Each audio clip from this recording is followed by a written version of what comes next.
people. It is Community Beacon. I promise you, this is gonna get a lot cleaner as we go. I just know it. I have a feeling that it's on the way. I'm Palm Beach Mike. Of course, we have my brother from another mother on the other side of the screen, the incomparable Joel Simmons. What's going on, brother? What's up, my man? It's good to see you. How am I coming through? Am I delayed a little bit? Might be All a right. might be a slight delay, but it sounds a lot better than it was before we started. Oh man, soon as that thing started counting down to let me know that we were going live, all of a sudden the ocean started to rise and my face started to freeze. I said, "Good God, we've been working at this for 15 minutes now." Yeah. Ready or not, here we go. What's going on, man? That's it, man. I'm sitting inside the old lab, catching up on a little bit of work, knocking it down one item at a time. That's what it is. That's what it is. How about you? How are you doing? I'm blessed, man. I'm blessed. Um, First week of school is in the books. So excited about that. Shouts out to the young men that are getting up and moving. Elijah, oh my gosh, I can't say enough about the young brother. I came out of the room, I think it was like Thursday night, and he was washing clothes. And I was like, man, I never washed clothes when I was in high school. And he was in there washing clothes, cleaning up his room, preparing for the next day. I'm like, oh, yeah, I appreciate that. Here's some more clothes for you to do. here's, Ah, here's some stuff that I have. So as you wash clothes, I appreciate it 1000%. But like as a father would do, I'm gonna give you some more stuff. Oh, you should always ask, hey dad, you got anything else in there that you probably want to get washed? Because I'm trying to get some stuff done. So it was delightful seeing that. And then the young man, Paul, starts school on Monday. So gosh. yeah, he's starting kindergarten. I'm excited to see him do that. That was an interesting uh that's a there's an interesting story, and I'd love to get into it, but Yeah. yeah. So that's my week. That's my week. But Paul starts school on Monday, so I'm excited to see him. I'm excited to see what happens. You know what I've noticed, especially with the young men, and really just myself in general, because I'm sure I was like that, at that age, was the different identities that they develop as they start to go out into the world and interact with people that aren't necessarily their core group, their core family group. And a while back, I remember Elijah, and it was something I really had to come to terms about. It was something that was like that I noticed where he had like different identities. So there was like an identity here, there was an identity at school, and then there was then an identity at his mother's house. Just just from even his tone of voice and the way that he would, reply or answer. And so when I started noticing it, and initially it was like, you know, my first thought was like, just be yourself. And I'm like, what am I asking of a young man? at, I probably noticed. Let's say I noticed it at like maybe 10, 11, or 12. And I'm asking a 10 or 11, 12-year old to be themselves. They don't even know themselves. There's a lot of adults that don't know themselves. So how could I have expected it from uh, Elijah at that age, or the way that I was asking him to be? Because really, when I said be yourself, it was like, why aren't you like the way you're with me around everybody else? Right? Why don't you be more like the way that you are with me? So when I think about it now, as I go back and do some introspection, and the expectation of who he was, what was so, and I'm really thinking about this now because I was thinking about this earlier, and it has to do a little bit with the expectation of how I wanted that individual to be, uh, and I didn't know how I processed it at the time, but there was like a grieving of, oh, my son's not this way all the time. Like who knows if he's putting on for me, if he's putting on for his mother, if he's putting on, like, who knows which one is like his, quote unquote true self. But this is the way that he is because probably wanting to, it might be like a way of coping with something, right? Like I have to be this way with my father, right? There's a safety thing in if I perform in this way. And I'm not saying that this is Elijah. This is just me having this thought in my mind. And then if I'm with my mother, right? Because I've noticed, especially people who become people pleasers, they attempt to change their way so that it's really an emotional safety thing. So they're attempting to um, caretake people, right? Like if I show who I really am, will this person accept me, or will this person see me? And so, yeah, so it's interesting that those three things happen. So I'm getting to Paul now. So Paul will start school on Monday, and this is probably like the first structured school system that's away from his mother and away from me. And it's going to be curious to see. And I'm really, since I'm at such a different place in life or a different way of thinking, I'm so excited to see the way that what he becomes. Like, what's his personality and how he develops. And then, just watching him and being there for him in his fear.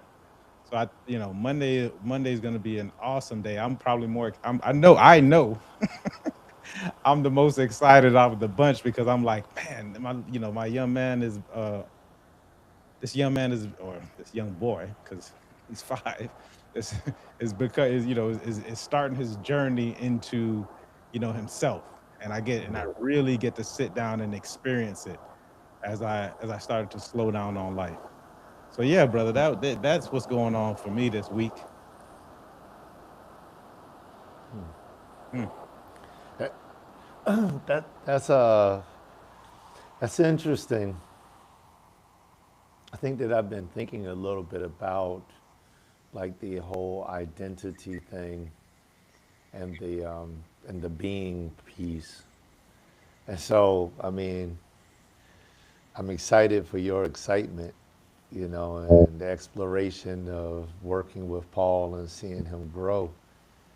I think that the conversation is, I've got a lot of things that just kind of poured into me.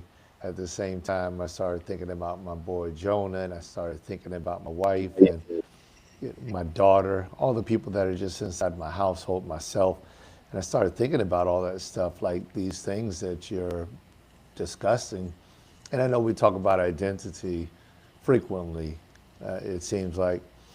But it's just really interesting. And a thought came to my mind as I was thinking about this, and it's a thought I believe that I've been thinking about for a couple of weeks now, in different contexts.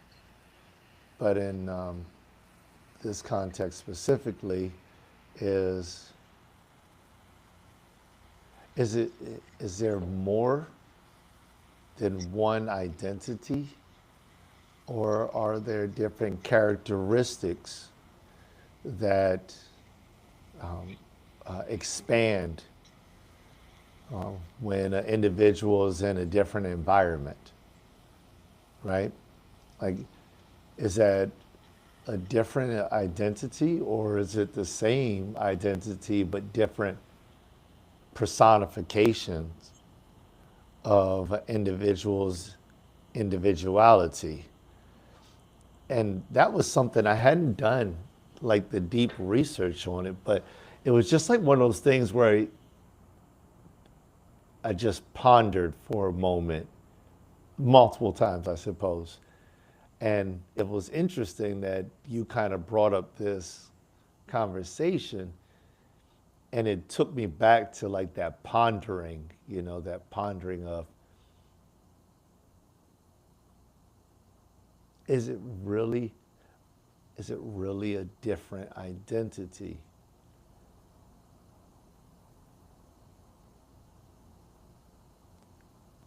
And for that matter, if we here I go with the collective. If we, as the people, the collective, if we never defined identity, would all people just be?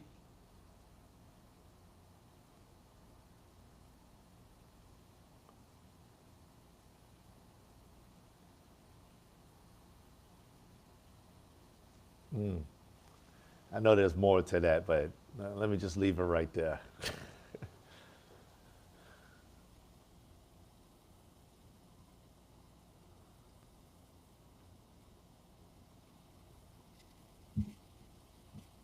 So when you say will people just be, I guess we can go deeper into that part. Like, I mean, even when we start talking about identity, I know I have my thoughts surrounding it and how I've come to understand uh, how we develop. I guess the initial question is almost really like a nature versus nurture thing, and then there's also this blank, what some people will call a blank slate theory, right? Like, so people will say, okay, when you are born as, you know, you come into this world, that everything from that point on would be, essentially you would be nurtured or socialized into what's going on in modernity. That plays a huge part. Environment.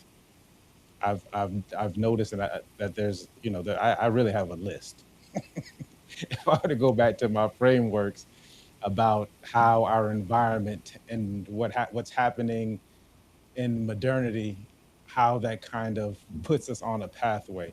And I mean, it's pretty accurate. To, and probably there's a lot of science around our environment, right?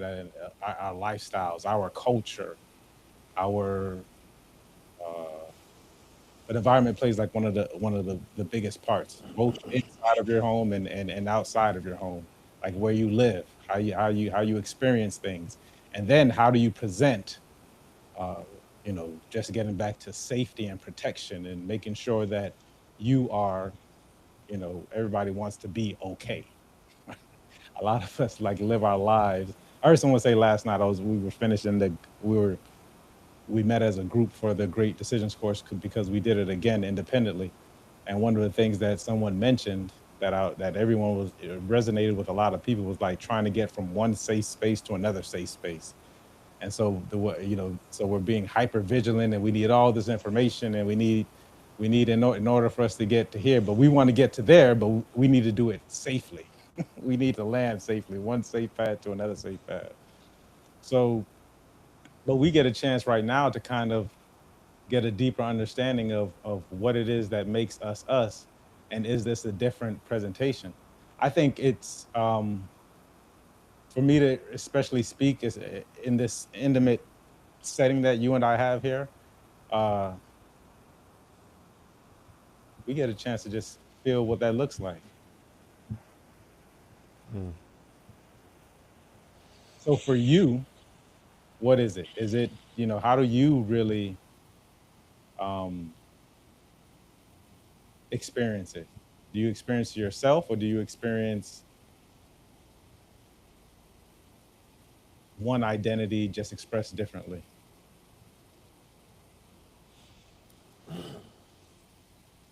That's probably the most That's, important thing.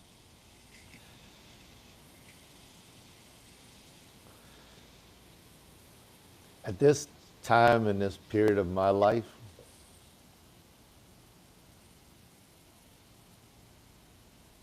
I believe that from time to time I will use identifications, classifications as means of relation.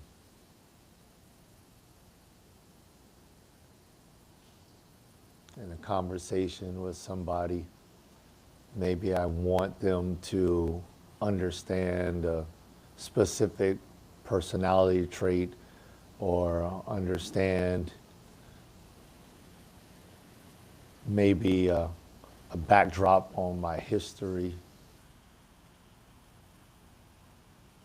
And so those identifications are there to help me to give knowledge to somebody else, a message to somebody else that maybe they can decode and understand the things that I'm not saying. You know, like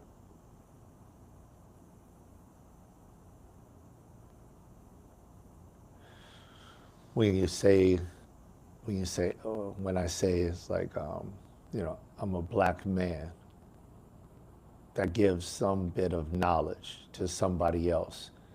And of course, they're going to have their understanding of what a black man is, looks like, sounds like, whatever that is. But it's like that's what the identification. I'm a Christian, right? And that may give somebody some type of idea on maybe what my beliefs are, maybe.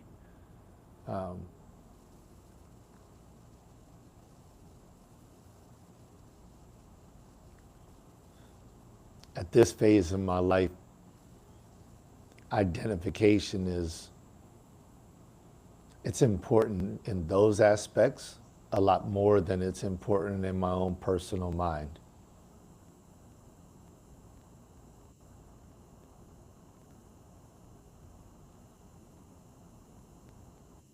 In my mind, I'm Joel, you know? That's who I am. I'm Joel.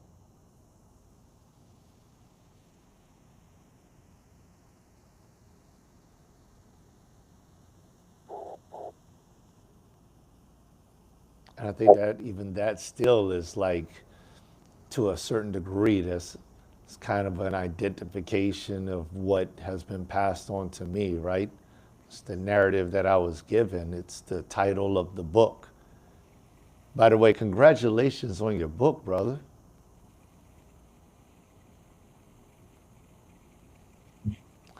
How to sell your home for top dollar? So yeah, that was a long time ago. Yeah, Yeah, yeah, that's been sitting there for. You see it in the background. I see it in the background. I don't think I recall us talking about that. Yeah, that man, that's years 2019, 2020. Oh, wow. Well, now I know where that cartoon character face comes from. Yeah, Did yeah. you design it just for the book? No, that was prior to. I just added it on. It is. Yeah. I appreciate it. I love that. Because this can be a super deep conversation, and it's reminded me of maybe about a week ago, a week ago Sunday or something.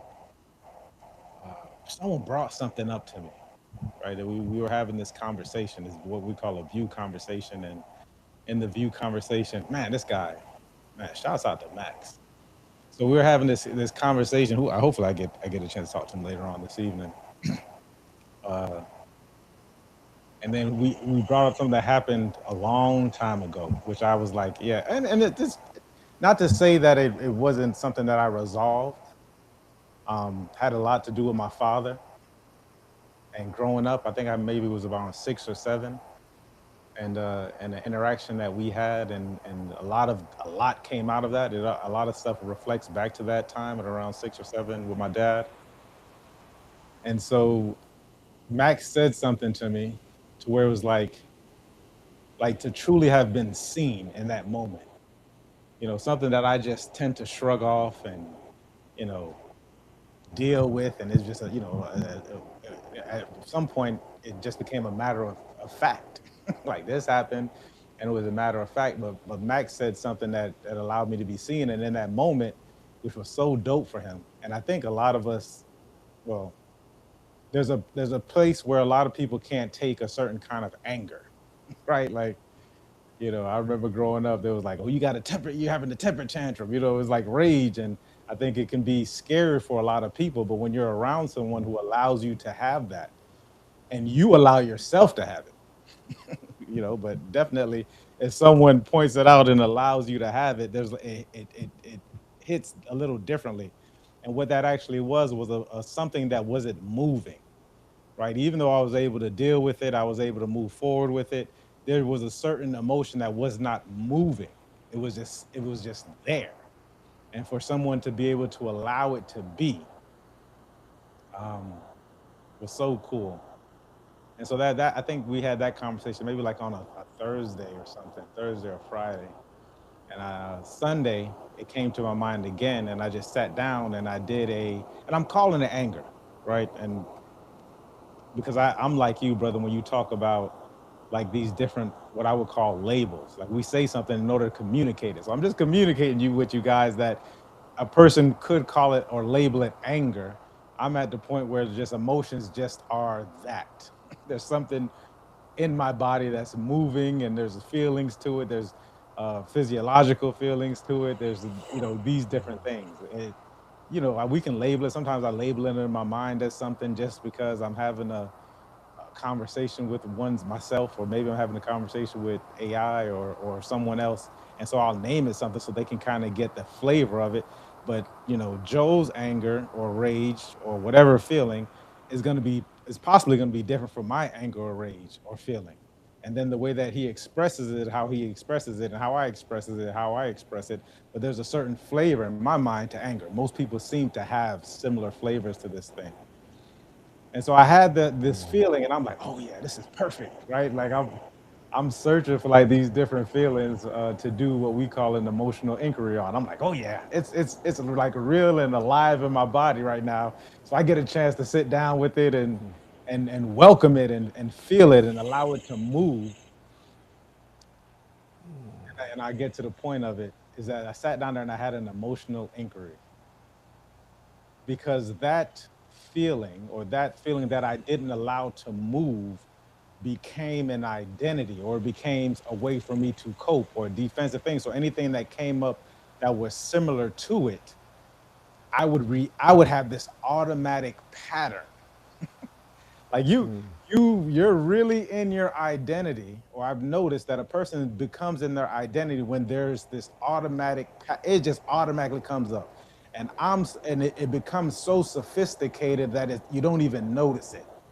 Even when a person becomes, quote unquote, and I'm gonna, because we're having this conversation, a person becomes passionate, they may start to talk differently. If you go back and watch a lot of Community Beacon episodes and I start to become passionate, it's just this automatic way of expressing passion. And passion can be expressed a million different ways. But then we get into these certain patterns because it's comfortable for us to do it. Maybe it allows the people around us to be comfortable. So I get to this anger, and that's something that we can look at in regards to anger or whatever it is, because sometimes we have a certain way of expressing it, and it may want to be expressed differently, and we may feel like this is not the time, place for it because maybe I'll scare someone. Like imagine you're in your car and you just scream and somebody happens to be walking by as you're releasing something and they look at you crazy, right? You may start to take notice and you may say, I need to hold it in, or whatever. Anyways, when I did the emotional inquiry and I was allowed to move it, I probably had like one of the most blissful moments. And I can't even explain it because it probably would take away from what it was. And in that immediate moment, in that moment, there was like this real deep connection with myself. And this has been going on for maybe almost closer to 2 weeks, where like a lot of things and my relation to them have changed. So when we talk about like when I think about like what is our identity and what it is, I think our identity tend to be like these patterns that we've developed consciously, sometimes unconsciously, because there's times when something's happened to me and I've consciously made a decision to, never allow this to happen to me again. That's one way to do it. Or you know, that's usually how it starts. But there's times when it's unconscious where I didn't even know it happened. I didn't pay attention to it, and it kind of just crept up in some kind of way. And until I did some real introspection on myself, did that actually start to say, "Oh, okay, I can see how I got into this pattern of behavior, and I can see how I've started to identify with this way of living, this way of reacting, this way of expressing, and maybe it serves me right now. Like it's serving me, right? This is helpful to me. And then there's times when it's like, okay, I'm at this same point. This pattern has served me, as far as I'm concerned. But perhaps there's like more to reveal to myself if I change the pattern. Like, what would that look like? Like, how is this pattern also contributing to what I'm now calling like my full life? And if it's not contributing to my full life, what's preventing me from changing it? Is it fear of what someone else may think? Right? A part of us wants to always be close to a group, especially a group of people. Will someone think different of me if I change this pattern of behavior? If I'm no longer this identity, if I no longer identify, so if I don't have this identity, am I still me?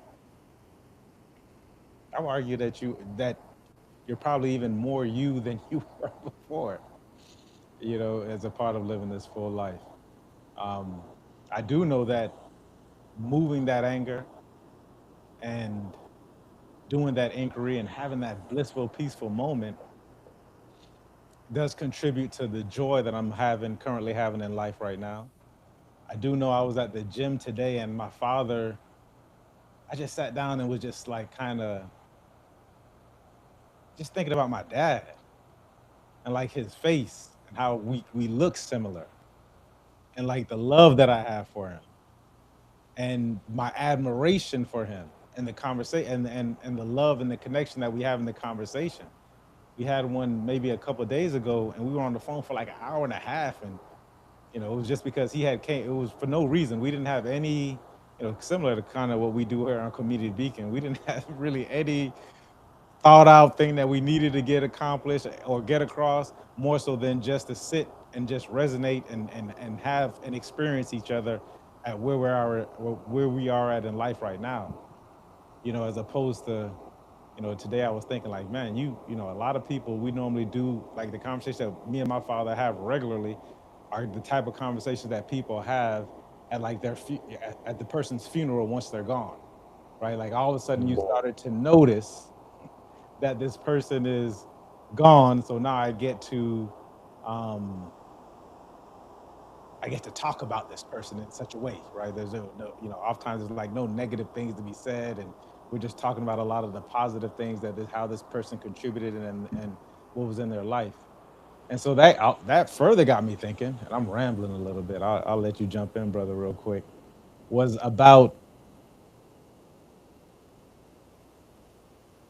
that way of thinking, which the pattern, which I would have called my identity of this son who's, I still loved my father, but just had something there, which this anger, whatever it was. It's not like he wouldn't allow me to get it out. My dad has been so awesome in his growth at 70 years old, or at least I'm allowing him to be, right? Because possibly before I wasn't even allowing him to be that.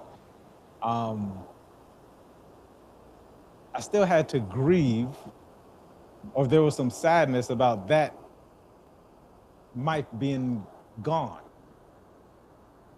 right? So, but at this point, it's like grieving or being sad about that past Mike, whatever it was.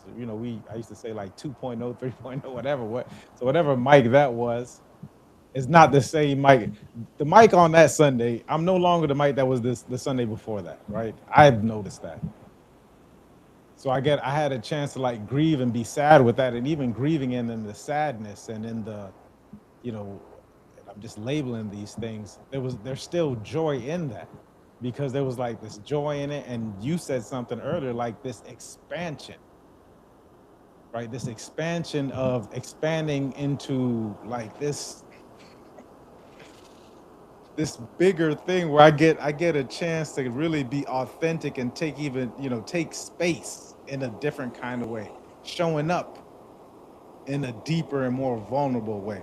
I don't think I would have had this conversation a month ago or 6 months ago, although we do tend to have some super vulnerable conversations on Community Beacon. If you guys are looking and watching, definitely if this resonates with you, put a comment in, definitely want to hear about it. But it's just this way of just being of where I'm just taking up this just this different authentic way. And man, I'm just really, really enjoying that feeling in the now.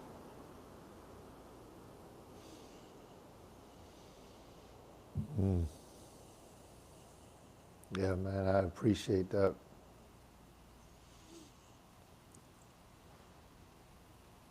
The first thing that comes to my mind, I guess, besides the notes, and I'm just like my little one-word notes that I got in front of me, was just like this space, right? Not that creating a topic or a subject for us to discuss isn't relevant or good or positive or strong, or that we can't deliver something that is authentic or deep thought, because it is. But some of these conversations where we are literally showing up like, hey, what do you want to talk about? And maybe it's the last thing that we say before we jump on air, or maybe it's the first thing that we start talking about after we are on air. And that just leads us down this pathway of this open, vulnerable, I love the word choice that you use, conversation. And it seems to just open up like this spiritual connection to, to God, if you will.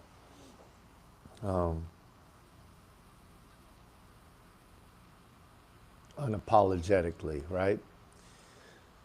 And it's almost as if the words that are being said just, they're like food for the soul, right? Like I said, unapologetically, I'm saying this, right? So if it doesn't fit somebody out there in this vast world, then it doesn't. But it's just like, man, it's like the spiritual connection that just begins to happen. And quite frankly, I have noticed that with very few people, very few. I don't have a long list. I can't count how many people there is on one hand that have had this type of experience with, where the conversations will begin to open up things that are on the inside, thoughts, perspectives, places where I may be stuck, or places where I may be looking to go, or considerations that I'm looking into, or even battling with. There, once again, there's so many different type of labels for me to attribute these processes, these thoughts, to give somebody indication of what possibly I may be speaking about, and still this conversation may elude so many people. And the bottom line is, what I'm saying is that the openness and the authenticity and the desire to just be here and allow for what to be simply makes room for what is to just appear. And that right there is fascinating. It is simply fascinating. The recall that comes up and the use of what examples you may give, and how they have an impact or an imprint inside of my heart, my mind, my thoughts as I'm moving forward. And this one conversation is a microcosm of all of the different things that I'm made up of and everything that's going on inside of my life. And yet still there are these little things like buttons or triggers or cues that are just like popping up, just like left and right, left and right. And it's just like boom, you start to see it and you start to understand it, and it gives you these clues. And I just it's that part right there, that if somebody is out there and they are just like here to just be a part of the community, just a part of the conversation, that I believe even in the essence of them just hearing what we're talking about, especially when we go live again, that they will actually be a part of what we are discussing, whether they are phoning in or texting in or DMing or whatever, because it's like it's so much larger, right? It's just so much larger. The way that it happens, it's just so real. And I think you used the word visceral earlier. It is just so, man, it's like it's more than what a label can accomplish. It's it's just that, man. And like there's just very few conversations that have had that type of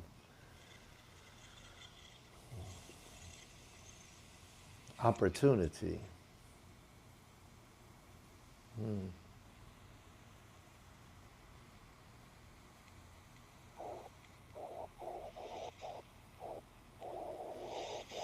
Yeah, I got all these notes, brother. Go ahead and say what you want to say. I feel like we're in something. Oh, we're in something. we we most definitely are in something. I think these conversations really it speaks to like a deepened connection. And I was listening to a video earlier. I listened to a bunch of videos earlier. Um, and some of the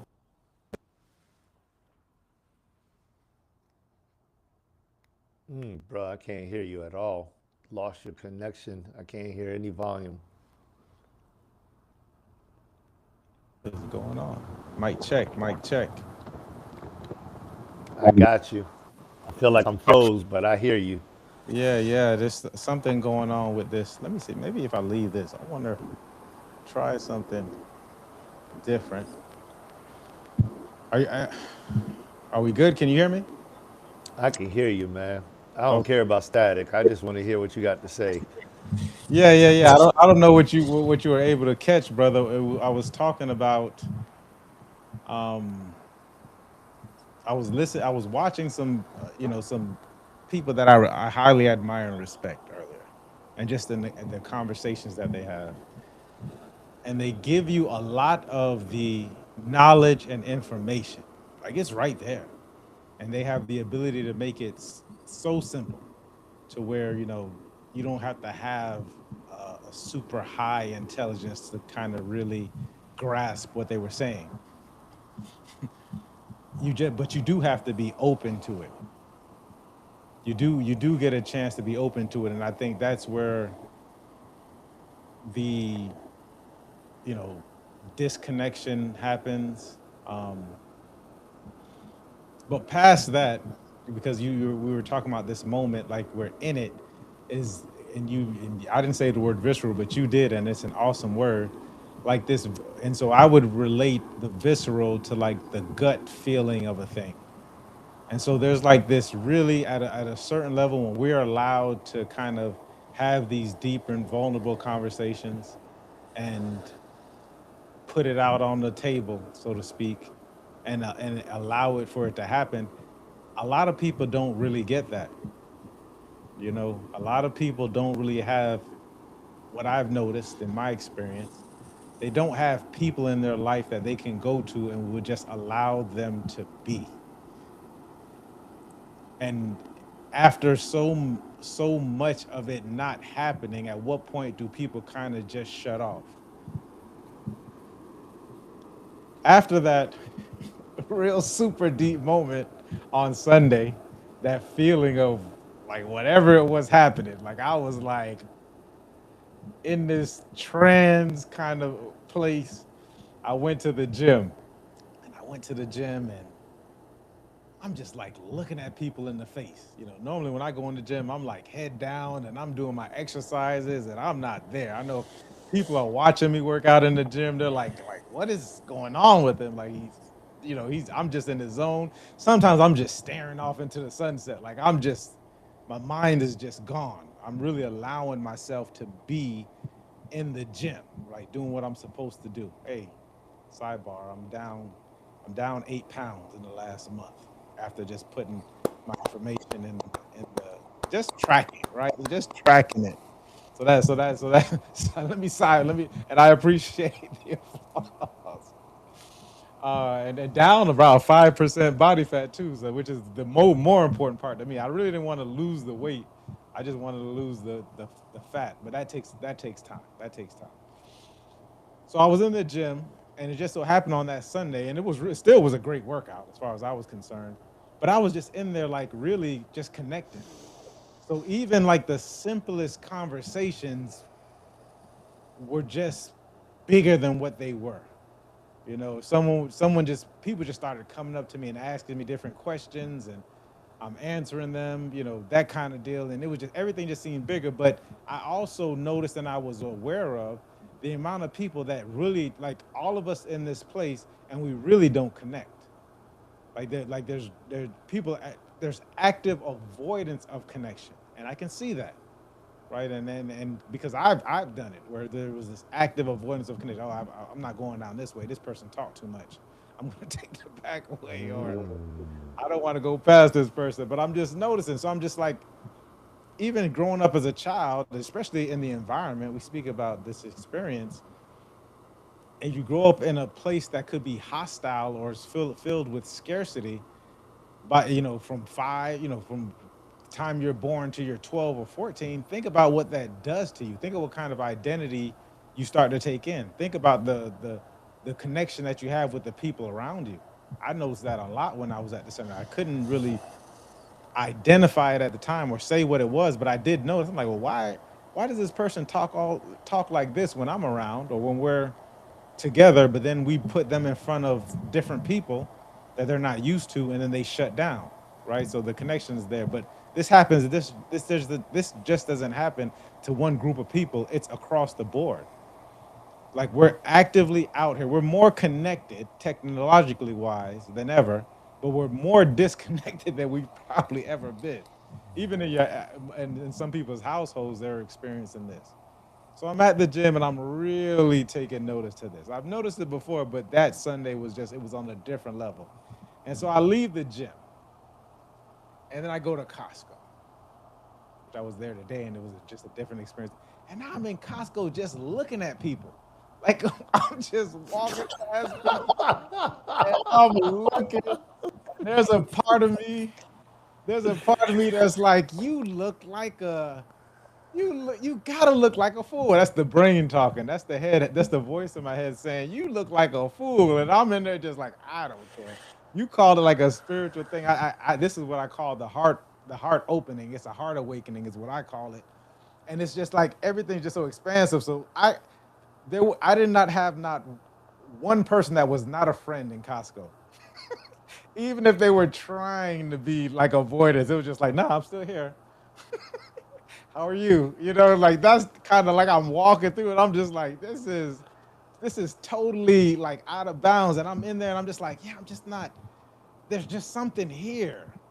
Like I'm here for a reason, and there's something here. I don't know what it is, and I'm not gonna force it. That was the next part. Like everything is just happening at once. This is not, these different experiences. I'm still getting cut off in line. It's Sunday, so people are, it tends to be super busy on Sunday. So people are like, I always say Costco is like the most dangerous place in the world in Palm Beach, on Saturday mornings and Sunday mornings, because there's so many people in there and they tend to be so aggressive. So I'm walking through and I'm like, oh man, like there's just so much connection, but there's something here. And so I get my stuff and I'm leaving, and it's raining. And I got my cart and I'm going towards the car, and I just see somebody walking towards me in the distance, and I'm like, that's Coach Tom, the old boxing coach from the Powell League. I hadn't seen Coach Tom in like 11 or 12 years. And he's an older guy, so Coach Tom's probably in like his 80s. And I remember his wife, she was going through something at the time, and I hadn't spoken to him. And he actually is the one who connected me with my first investor, like for me specifically in real estate, was Coach Tom. He invited me, and I remember Coach Tom. Like I remember even back then, I asked him like, why did you connect me with this person? He was like, he said something to me like, I can just tell, I can just see talent, right? And that was like, whoa, you know, getting back to the dad thing. If you want to really delve deep into that, and so I'm walking, I'm driving, like, that's Coach Tom. And it's raining, and this is an older guy, and he's walking towards me, and he's not supposed to be out in the rain in my mind, anyways. And I'm like, Coach Tom? And he's like, he looks up, he's like, Mike. I'm like, this is incredible. Like, and then we start to having these and it's raining, and his wife drove like by, and I know she gave me like a look, or a look that I looked at her, and I was just like, why do you have my son, my husband out here in this rain? And Coach Tom can talk, and he's just giving me compliments, and he's talking, and we're like, we need to get together, and we need to have a conversation, and so on and so forth. And it was just so, what's the word? Some people would say the word that's coming to mind, anyways, which is the perfect one for now, it was the synchronicity of things, of this connection thing, and of all the people that I could have came across, of all the things that I could have did, it was like this connection with Coach Tom during that time. And to me, like that just speaks to the expansion. That speaks to whatever a person would call it, the universe, the consciousness, the plugging into, once you get to plugging into, and things have just been happening that way since then. Like I'm not putting forth, I have an identity of willing things to my way. Like I'm gonna make this thing happen the way that I want it to happen, right? I have all the skills, the capabilities to do it, but I was just like, but what would it look like in my life currently to kind of just allow these things to happen, to be fully in connection, to be fully, you know, in this way, and allow, my father would call it nature to happen, nature to run its course, and just be in awe of what exactly is going on, and to be open to what is going on. Like that speaks for me, like that speaks to the deeper thing. Like what would happen if we took a look at some of the things, and maybe, like I said, me willing things, my, what some people call discipline or willing or whatever it is, like that it works for me, right? So the scary thing would be for things that are currently what I think in my mind work for me is to say, well, let's look at this experiment, and give this thing a try, of where we're allowing these things to happen for you, this bigger force to happen for you and with you, and you have the ability to experience like life in its fullness, as opposed to life in my little, grind Mm. time. Yeah, I don't even want to call it rigidity, because it's not really rigid, because I'm enjoying it. But if I just allow this stuff to happen on my journey, what am I not allowing to happen on my journey? Because I've said that this is the way that it should be, or this is the way that I should be, more than likely, not what it should be. It could be whatever it is. And then I'm just making the adjustment so it fits how I want it to fit. This making this puzzle piece fit into what it is. And instead of just allowing it to happen, and really looking at my wants, like, is my identity, you speak often, or you said before, not often, but you've said before, brother, like your desires. So what if I have these desires and these wants, and I'm not even allowing it to, I'm not giving it space, right? There's no space, because there was no expansion. I was really constricting and restricting the thing, because I'm scared of what may happen, right? There's a fear of what may happen. So I'm really acting in reaction to something that I don't want, as opposed to moving towards things that at the moment I believe I want. And I heard someone that I highly respect also say that you should not have expectations. I think we should have expectations, I don't think we should be attached to the result of the expectation, or we have a chance to grieve and be sad about it not ending up the way that I exactly wanted it to happen. But what else is in store for me? Because there could be something bigger that I don't even know of. Like I don't even know what the next step could be. Like it could be something that's so much greater and bigger, and that doesn't necessarily mean that it's going to be, what's the flavor of this positiveness, but it could be something that just reveals me to me. I could be at a Mm, point where I'm just revealing me to me. And I think ultimately, like that's kind of what I want. I want the full revelation of Mike. I heard there was this, and I'm gonna butcher this quote. I think it's a Jewish proverb or something. They were talking about the humbleness, and it was like humbleness is like a person who takes their place, what they were meant for. They take their place into the world, in the world. Like I just want to take my place in the world, whatever that looks like, whatever a person is destined to be in the fullness of it. Like, can I have that? It doesn't mean that this does not mean that I want to be famous. This doesn't mean that I want to be wealthy beyond all means. This doesn't mean that there's a bunch of materialistic or whatever it is. There's just this fullness of who I am, whatever that is, in totality, and I allow for that to happen. And for that to happen, some of the things that I believe need to happen have to fall to the wayside, or I can't be super attached to it.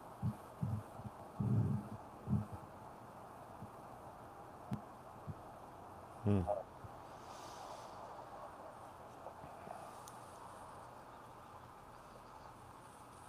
Yeah,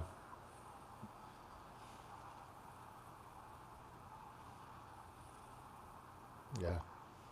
Here's a question I have. I'm sorry. Go ahead, brother. Continue, please. Yeah. So the question I appreciate it because I'm cutting you off. I do, brother. I do appreciate it.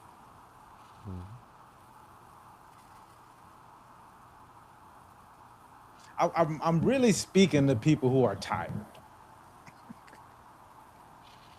Like I just have this feeling of when I noticed it, and maybe that's because that monkey is no longer on my back, or that chip, or that boulder, or whatever it was that I was pushing, that chip that I had. Oh my gosh, man, I love my father, but the chip, like there was a chip, there was something there where there was this. I need to prove myself in some kind of way. Like I need to prove something to somebody. Like people have to see this, or or at least they have to. They're gonna feel me. Like Mm, whatever it is. And at some point in time, there's just like this. Even in what we would call success by any means, it's a heavy thing. There's people who are super successful and they go home and it's a heavy feeling, right? It could be a heavy feeling. I'm speaking to people who resonate with that. Like if you have this heavy feeling, you have this chip, you have this thing for validation, you have this thing to please, you have this thing to control, you have this thing to push beyond all pushing. And I see you. I see you. And we all have our different opportunities and choices that you can make, and it can happen at any point in time. It can happen in all different kinds of ways. I'm just speaking to how it happened for how it's been happening to me, and probably for a long time now, because I think a lot of things have changed. But this opening of a thing, of living, just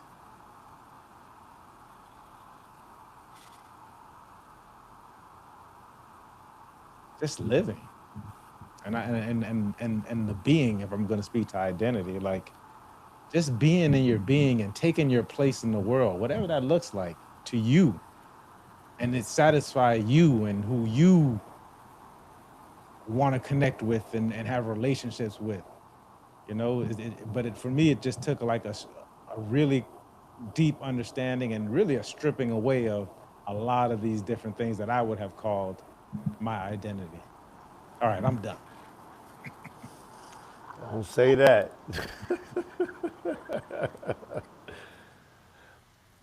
I like that. I think that there's a lot of things that you said, and if you will, if I were to break it down in segments between you and I speaking, then not this segment, but the segment before, there was a bunch of things that came up there, and I just thought that they're really interesting, and I think that you went deeper into that conversation,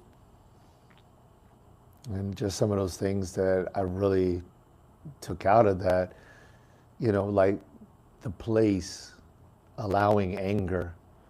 I thought that was really, really insightful. And you said that not just now, but a little earlier.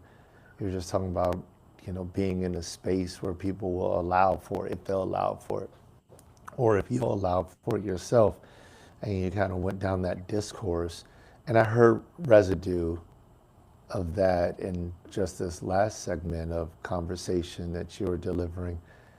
And it's not that it has to be anger. I think that it's about being at the most infinite level, if that makes sense, right? At the most infinite level, which we know would be no level. It would be all levels, So, but that thought process right there was just, it really stuck with me. And I drew from that because you were mentioning on multiple occasions environment, and you referenced your father, and his words, I think it was something like, let nature take its course or something like that. And that environment, and then just right now in this last segment,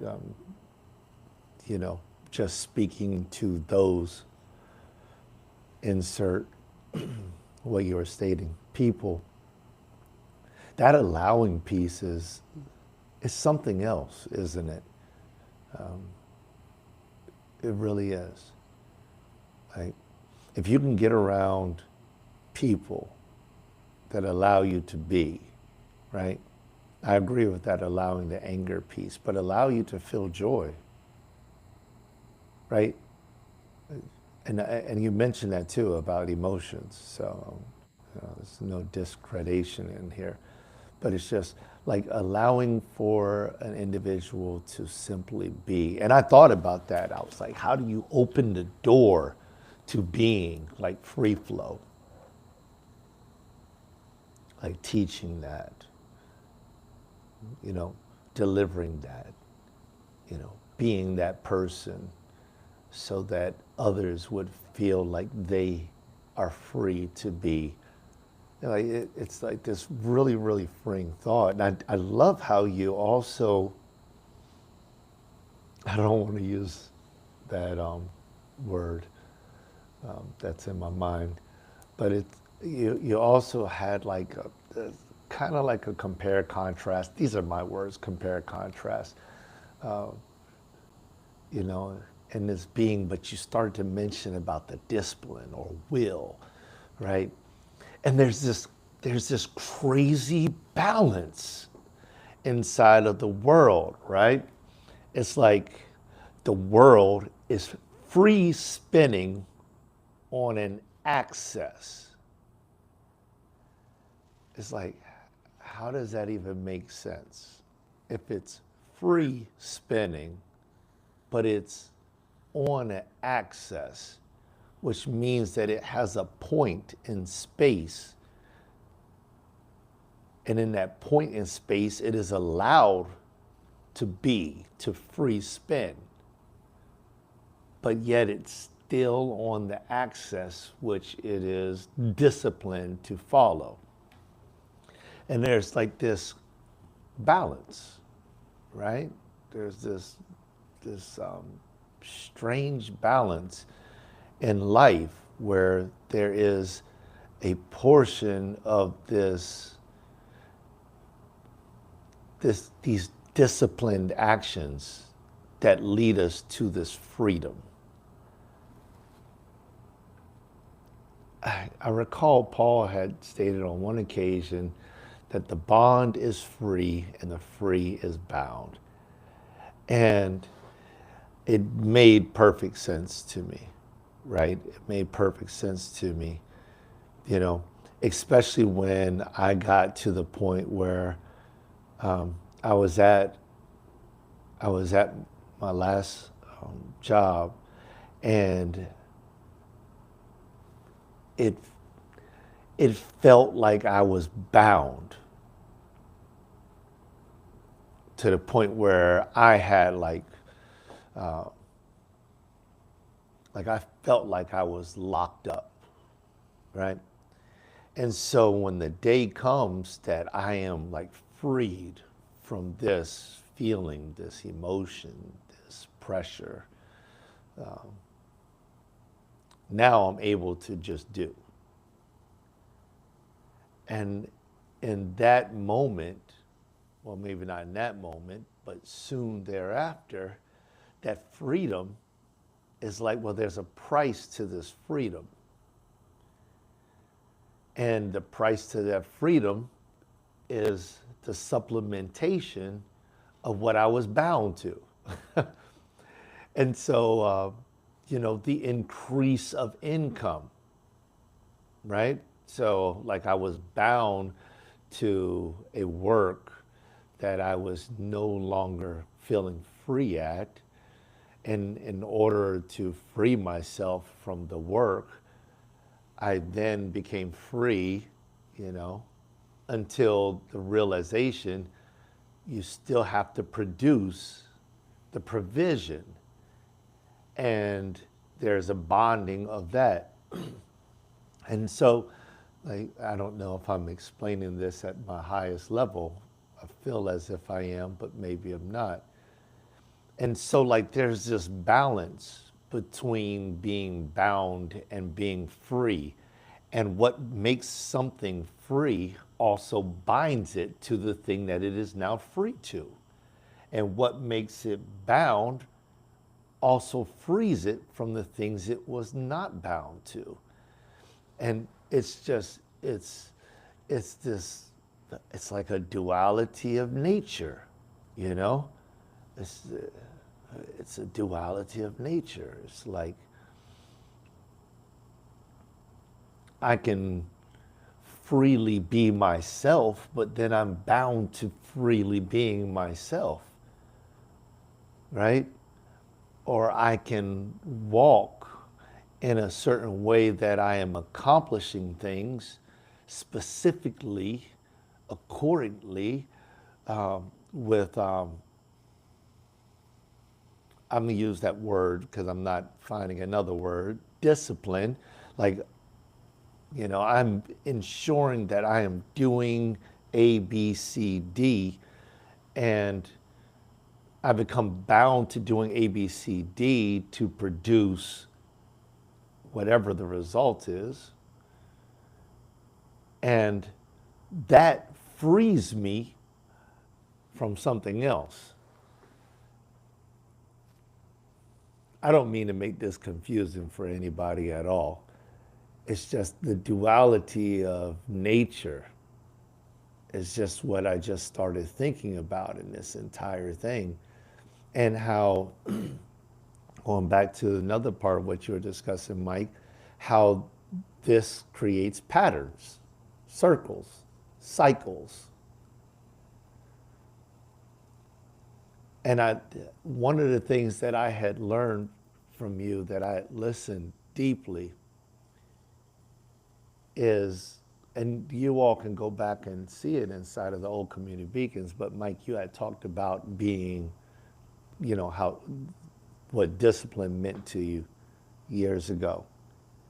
And then you talked about discipline slightly different, and I thought that there was a change. And then today you mentioned discipline, and I heard something different. And like I like I'm honestly just enjoying all of this because there's just so much learning here. And again, Mike, I believe you. I believe that the percentage of the opportunity of you understanding what I'm saying with these words is high. I don't know if I'm delivering this in such a way that many will be able to understand what I'm saying, but I believe that you do.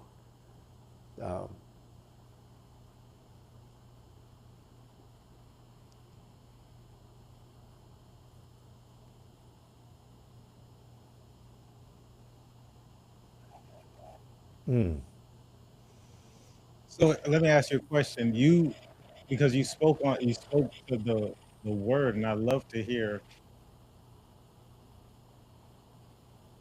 There's something about that word, and I think there's a charge there. Um, Not for me anymore. There used to be, in conversations, I've noticed that there could be a charge to the word, and even an attachment to a thing. Um, so I want to get more wondrous around it from your point of view, because it sounds like you believe, or you're saying, I don't know if you believe it or not, but you're saying that that you feel like it's needed some kind of way, like there has to be discipline specifically for that word. And there was some other words, but one thing at a time.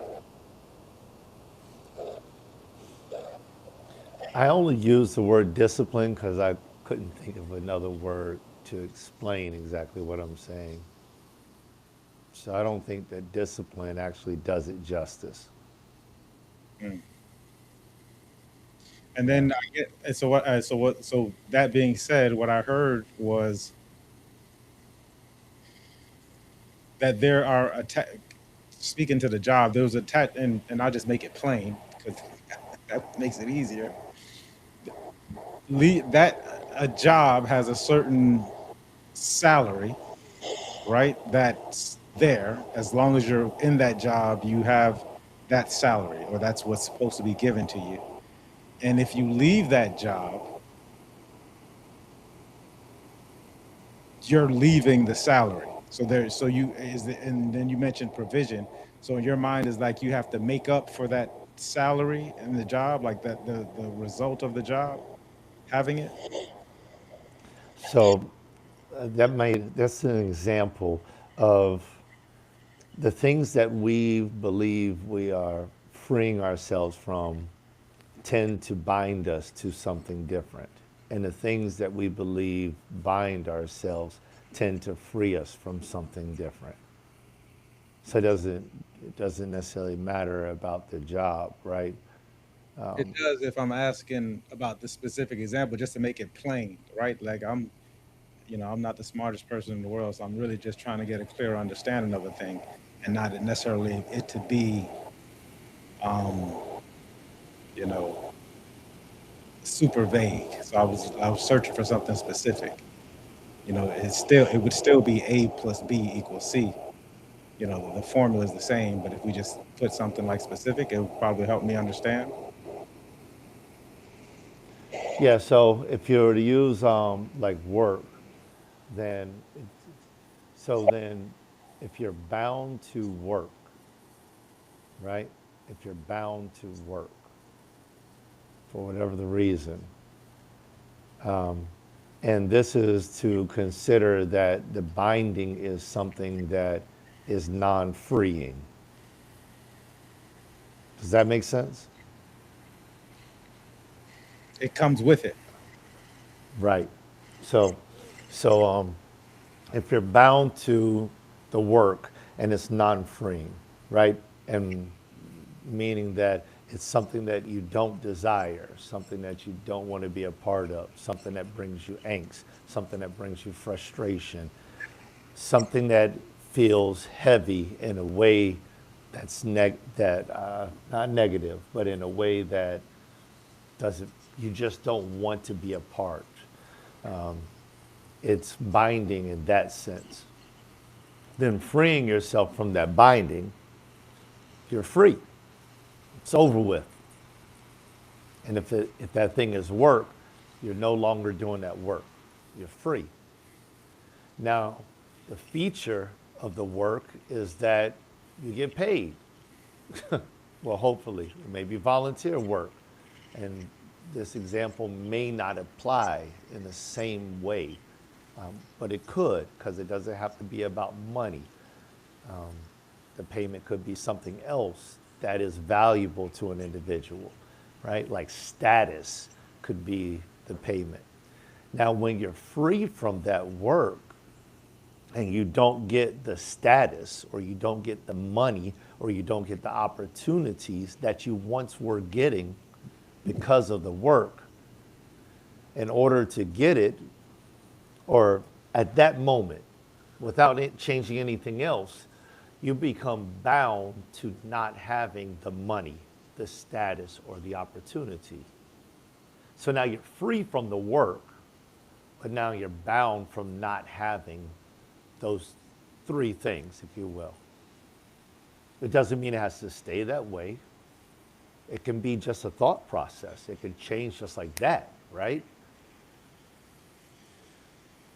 But that give and take is happening so frequently inside of the lives of people. Some people will never see it. But if it is only just for a moment, it's happening. It's like this give and take. Does that make sense? Yeah, yeah, yeah. So interesting. In AOA we would call something that's similar to something what they call the golden algorithm, and it's kind of like where you know something you realize you come to this awareness that this in this case specifically this job is no longer serving you. And then honestly, even if it's the money involved or the status or whatever it is that a person may be doing, um, the juice is no longer worth the squeeze, so to speak, because if it's a job and they offer you more money, are you going to keep it? You know what I mean? Like if they say, "All right, listen, we'll give you more money," if money was the thing, or you believe money to be the thing, are you going to keep it at that point in time? Or have you realized something in this pattern of this job that's bigger than whatever the money that they could, or the status, or whatever it is that they could provide for you? Like there comes a point for that. I think a lot of it is like, to me, it is like really just false and it's illusionary. Um, because when you go into the new thing, you didn't really deal with that first issue that you were actually dealing with, and or really come to terms with it. That's what I've seen in my experience, is that a person doesn't really come to the terms with whatever it was, right? The money, especially the money or the quote unquote reward or the status, is super illusionary. If it's especially if it's attached to the thing, like it's really not real, right? Then that's really what, in my mind, what gets a person to kind of start saying like, this is not worth it. Like this is not this doesn't make sense. But I'm thinking that the thing is the job, and it's not, to me it's not that. There's something a little bit deeper. And this can go into like a really super dope conversation, because this is what um I almost call like the corkscrew, right? Like we tend to do things in patterns, which we brought up before, which kind of defines our identity and who we are. And we still have these patterns, right? And then it goes into the A framework. And then we become aware of something. Like, I'm not taking my full, which really what it is. Because if you could take your full place in the world and still have everything else that came with it, that part wouldn't really be a problem.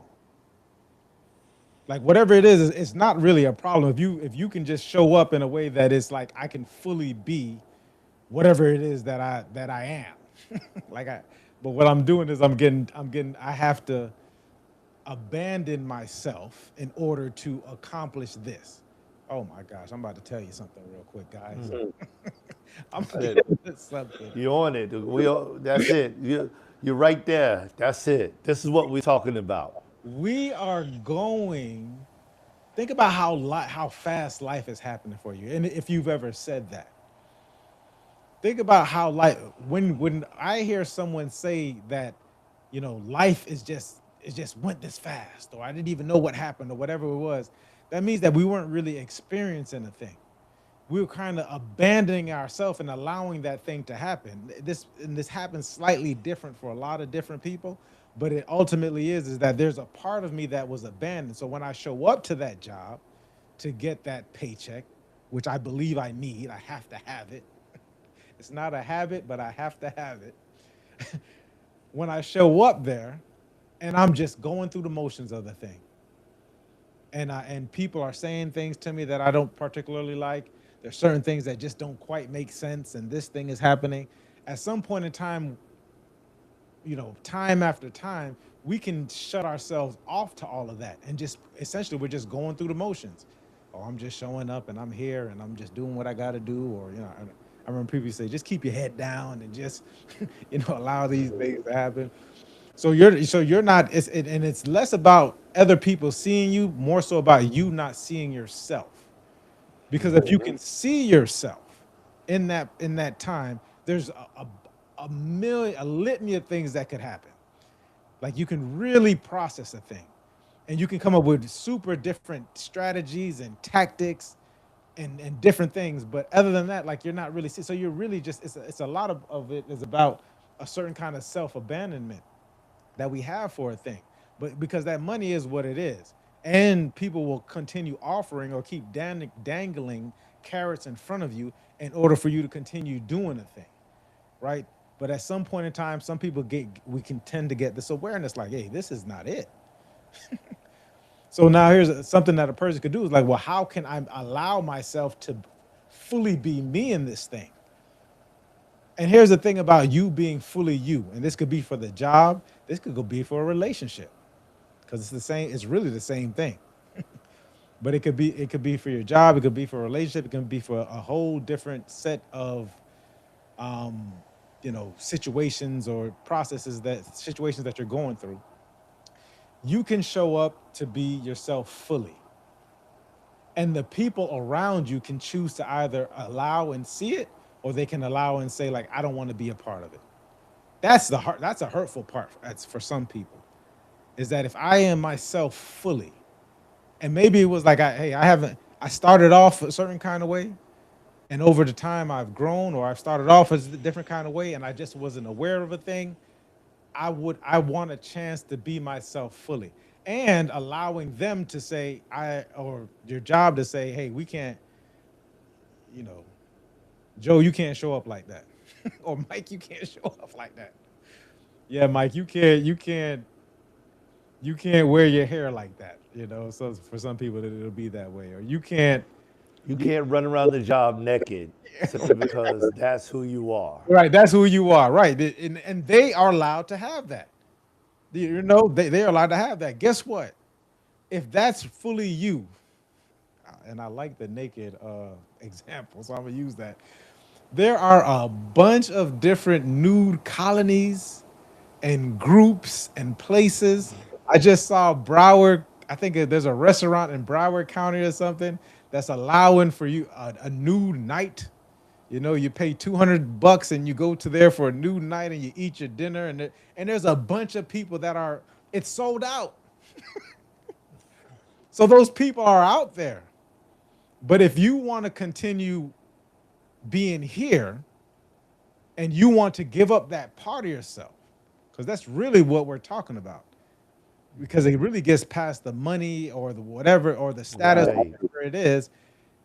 If you it's really about, if you want to give up yourself for that, and that happens all the time. Like I would argue that it happens more times than not. right? Because people are going to constantly tell you that same thing. Are you willing to do that? And then if you are, do it consciously,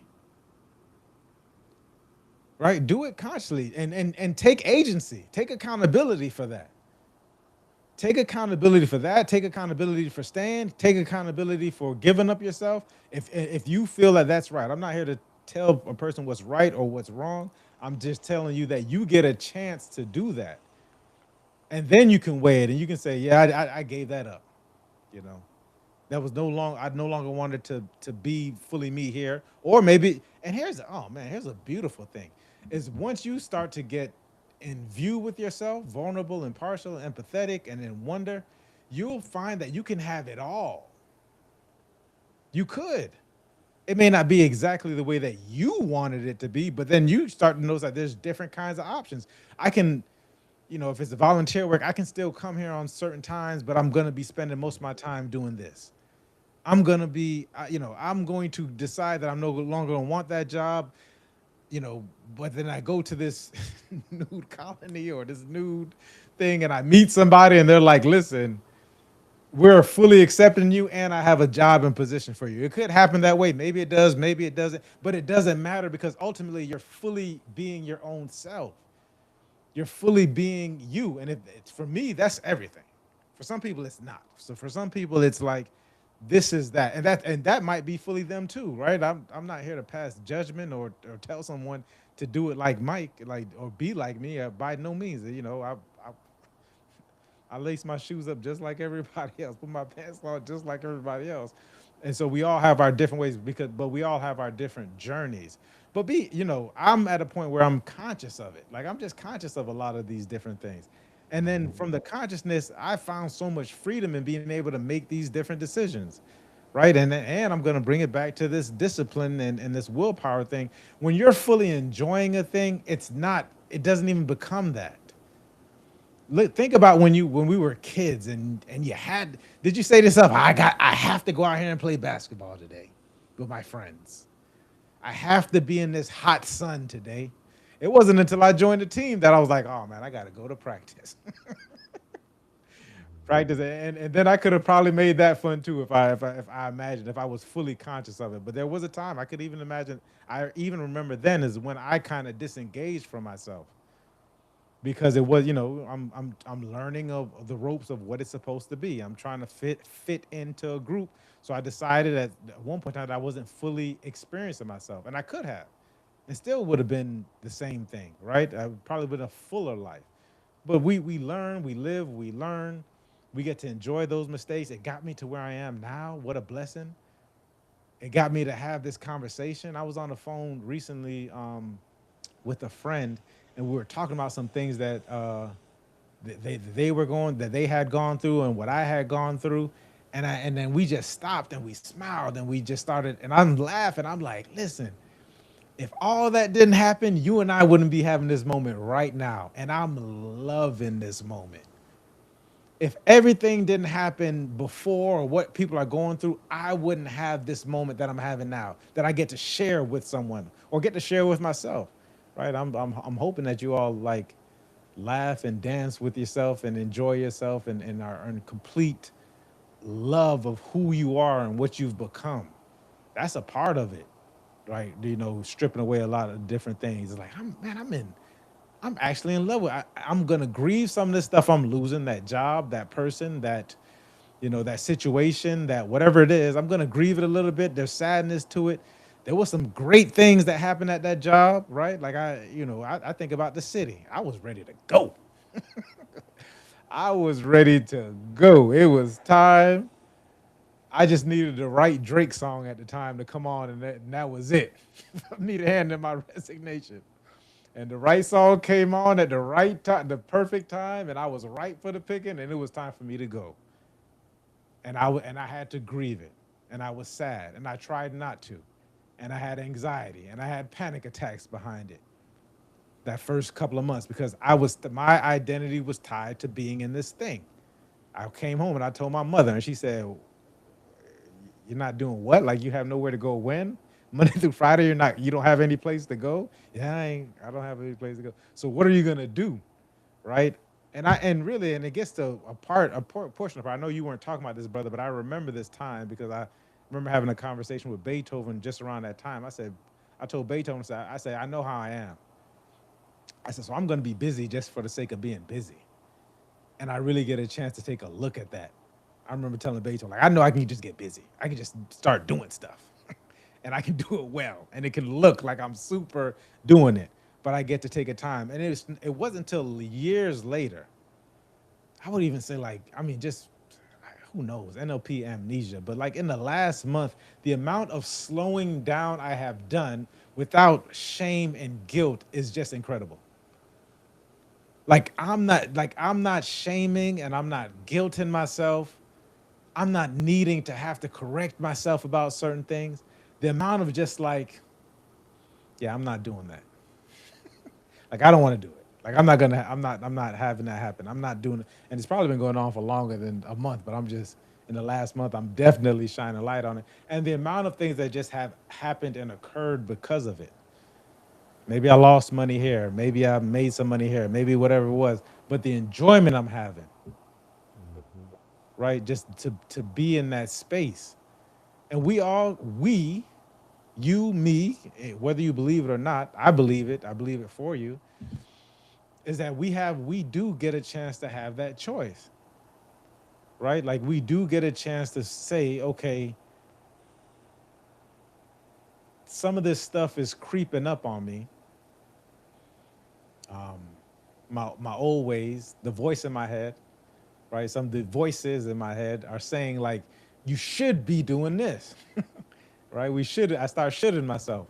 You should be doing this. Hmm. This is the time that you need to be doing this. Like, why aren't you doing this? Like, get up and do this. And I'm not perfect because sometimes I do follow it. It's there, right? I do give it a chance to talk.